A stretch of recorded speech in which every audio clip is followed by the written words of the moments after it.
am Eric, the FANalist, and we're doing FANswers on FANgirl Academy. Ari Buza asks, I mean, there cannot be just one universe, right? Has anyone seen Dragon Ball before? And yes, I have seen Dragon Ball before. For those of you who don't know, the way multiple universes work in Dragon Ball is that there is 12 or 14 of them. Well, to begin with, there are a total of 12 universes. The universe that we're all standing in at the moment is known as the 7th universe. And each of them has its own set of people and individuals, as well as angels and kind of administrative gods that oversee them and make sure that those universes are running smoothly. There are other universes that are created in Dragon Ball through time travel. In the Trunks saga, Trunks had a pretty bad time, I guess is the lamest way of putting it.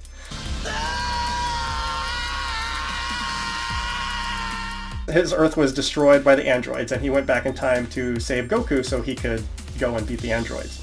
And when he did that, he didn't actually change history in his universe. He just kind of split off the universe that we follow as the main part of the show into a separate universe, and then when he goes back to the future, he goes back to his future that he came from.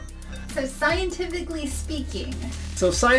speaking, there isn't really any way of knowing whether or not other universes exist. In simulation theory, the idea of that is that any advanced civilization would want to make a simulation of their universe just to kind of figure out how things work. In fact, the program is continuing to run even now inside that cube. A miniature holodeck. And we do this all the time. We have models and simulations for how weather patterns function, so we can make weather predictions, as well as things in chemistry so that we can figure out how biological processes work. And we also do that for physics. And if we were sufficiently advanced enough, we could make a simulation so good that it would be able to kind of calculate all the interactions between all the subatomic particles. And if you did that and you ran it for long enough, you might get life growing in your simulation. They will live their lives and never know any difference. Neil deGrasse Tyson likes to talk about this quite a bit. I'm waiting for someone to convince me that we don't live in a simulation. Simulations within the simulations. Simulations of world. Am I real or am I not?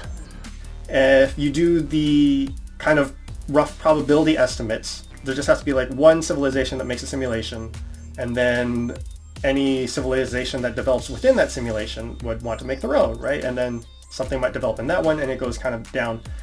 And if these simulations are custom made, then they could be a little bit like the Omni King is just running computer simulations for universes. And that's just his avatar. He's playing a video game with all these different worlds in there, and the Dragon Ball universes are just different worlds or levels or something like that. But who knows? Our reality may be very much like theirs, and all this might just be an elaborate simulation running inside a little device sitting on someone's table. There's also the possibility that there's separate universes in bubbles within the same realm, I guess, the same dimension. There's the idea that if you go far enough out, right, there's our universe, but there could be an edge beyond what we can see. And then there's just kind of empty nothingness. And then if you go far enough, you might come into another universe that's separate. Another physical universe like our own, just kind of a really, really super far away. Unimaginably far away. Ludicrous speed! Go!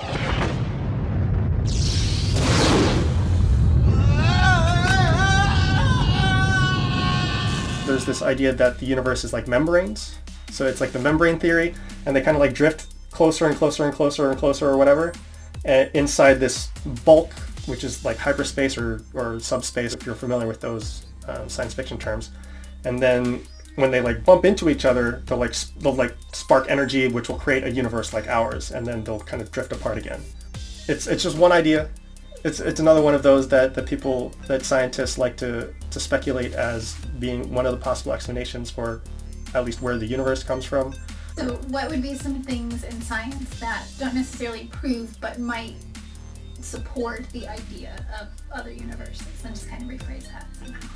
Yeah, so the things in in science that we have that kind of point towards other universes and other dimensions has to do with the mathematics that we use to kind of model and describe the way the universe works and how things interact and how energy flows and all that kind of stuff. There's no definitive proof one way or the other whether these alternate universes or alternate dimensions work. Theoretical physicists, when they go through the equations for general relativity and all that kind of stuff, the equations don't necessarily say that there should only be one, right? There could be more than one. There could be an infinite number. There's no reason why there couldn't be from those equations. That doesn't mean those are real universes. It just means that our mathematics for describing how the universe functions doesn't exclude the possibility that there are these other universes.